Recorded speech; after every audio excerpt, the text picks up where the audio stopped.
बच्चों, सामने की तस्वीर में आपको जन्मदिन की टोपी पहने हुए बच्चे दिखाई दे रहे हैं। तो इसका मतलब है ये तस्वीर बच्चे के जन्मदिन की है। बच्चों, आप भी अपना जन्मदिन मनाते हो और अपने जन्मदिन पर आप घर को भी सजाते होगे। आप अपने आस पड़ोस वाले और अपने दोस्तों को भी बुलाते होगे। तो आज बच्चों हम ईवीएस का चैप्टर नंबर 2 नेहा का जन्मदिन करने जा रहे हैं। बच्चों, ये नेहा है। आज नेहा का जन्मदिन है। उसकी नीतू दीदी और गोपाल भैया ने घर को गुब्बारों और कागज़ की फर्रियों से सजाया है।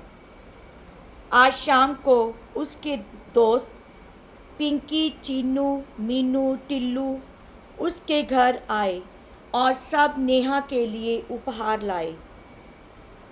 तभी नेहा ने देखा कि उसके पड़ोस से ज्योति और उसके विनय भैया भी आए हैं। विनय भैया ने काला चश्मा लगाया हुआ है और उनके हाथ में एक सफ़ेद छड़ी भी है। ज्योति ने बताया कि विनय भैया बहुत अच्छा गाते हैं। सभी ने विनय भैया से गाना गाने के लिए कहा। विनय भैया का गाना सुनकर सब बहुत खुश हुए। उसके बाद गोपाल भैया सब बच्चों को बाहर ले गए और उन्हें एक गोले में बिठाया और उनके पास थैले में बहुत ढेर सारी चीज़ें थीं।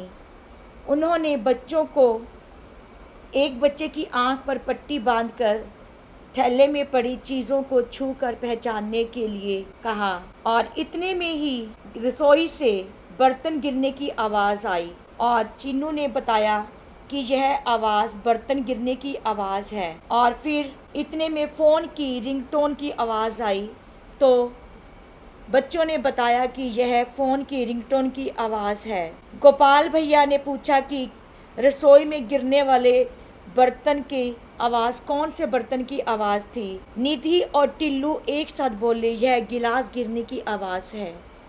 गोपाल ने कहा, सही पहचाना। बच्चों, नीतू दीदी ने आकर कहा कि खाना तैयार हो गया है और खाना मेज़ पर लगा रही थी। उनकी चूड़ियों की खन खन की आवाज़ अच्छी लग रही थी। विनय भैया बोले, दीदी यह खन खन की आवाज़ तो आपकी चूड़ियों से आ रही है ना। दीदी बोली, विनय खूब पहचाना तुमने। खाने में बहुत ढेर सारी चीज़ें बनी थीं।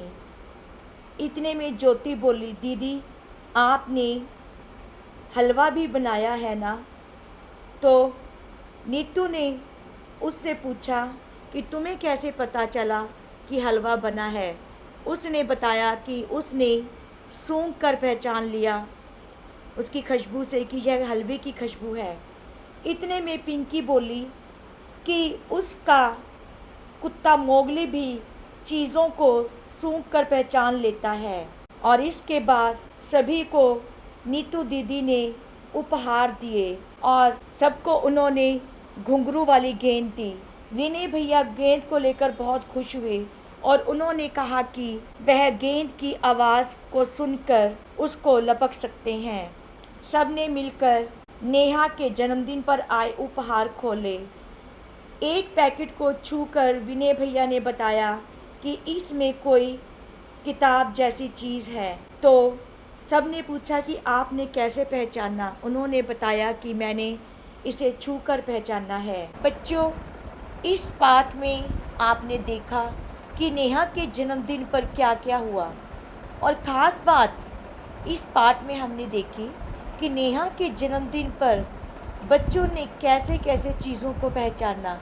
क्या आप बता सकते हैं कि निधि और टिल्लू ने बर्तन गिरने की आवाज़ को कैसे पहचाना कि कौन सी चीज़ गिरी है। उन्होंने कैसे बताया कि गिलास गिरा है। और ज्योति ने कैसे पहचाना कि नीतू दीदी ने हलवा भी बनाया है। और विनय भैया ने कैसे पहचाना कि कोई किताब जैसी वस्तु उपहार में है। तो बच्चों, आप इन चीज़ों को सोचिए कि ये चीज़ें कैसे पहचानी गई। धन्यवाद।